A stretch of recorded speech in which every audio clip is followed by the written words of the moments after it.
Ikinagulat at ikinabahala rin ng ilang taga-Malabon ang baha sa kanilang lugar na kulay puti. At nakatutok doon live si Jonathan Andal.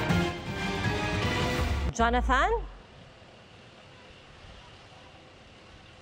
Pia, kaninang umaga pa to pero hanggang ngayon ay hindi pa rin umuhupa yung baha dito sa may palengke ng Malabon. Sa ngayon, umaambon ngayon dito, malakas ang ihip ng hangin at makulimlim ang kalangitan. Sa tala ng Malabon CDRRMO, sa 21 na barangay dito, 16 na barangay ang binaha ngayong araw, 18 inches ang pinakamalalim. Yung isang barangay, kakaiba ang baha dahil kulay gatas.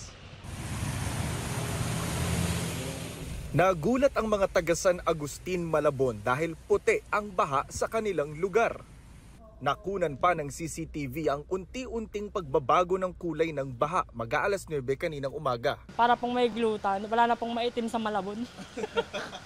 As of now, sir, wala po kaming idea kung ano pong dahilan. Hindi naman po siya mamantika, wala rin naman po, as in wala namang amoy din. First time po talaga namin encounter, as in. Makalipas ang 3 oras bandang tanghali, unti-unting nawala ang kulay puti sa baha. May mga factory kasi dyan, so paiimbestigahan po natin sa ating health department din para po malaman kung saan nagmula at kung delikado ba ito. Sa palengke naman ng Malabon, iniinda rin ng mga lumulusong sa baha ang pangangamoy nito. Ang baho po nung amoy nung baha ngayon, lagi po. Ganto po yung amoy, tapos ganto din po kadumi yung tubig.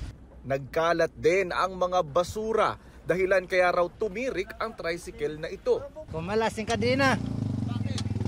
Dahil sa baha, malalim masyado na sagi ko yung basura, nagasagasahan. Actually kahapon, almost 300 na sako ng basura ang nakuha namin. So medyo nagtataka nga kami bakit meron pa ring naiwan. So siguro babalik-balikan namin yan para talagang maubos. And mananawagan na rin kami sa mga nandyan na maging disiplinado kasi sila rin naman yung unang naapektuhan kapag kung saan-saan lang sila nagtatapon ng basura. Bukod sa baha, binayo rin ang Malabon ng malakas na hangin na may kasamang ulan. Pero marami pa rin ang lumabas dahil sa hanap buhay at para bumili ng pangangailangan. Medyo mababa ngayon kasi wala pang high tide. Hirap eh. Gaya ko, may edad na ako. Sa ayaw lumusong, may balsa si Kuya Jomel, 10 piso kada pasahero. Sa Navotas naman, binahari ng ilang lugar tulad ng M. Naval Street. Pia, sa ngayon ay wala namang naitatalang evacuees dito sa may Malabon. Wag lang aapaw yung Tuliahan River na dinadaanan ng tubig mula sa La Mesa Dam. Yan muna ang latest mula rito sa Malabon. Balik sa iyo, Pia. Ingat at maraming salamat, Jonathan Andal.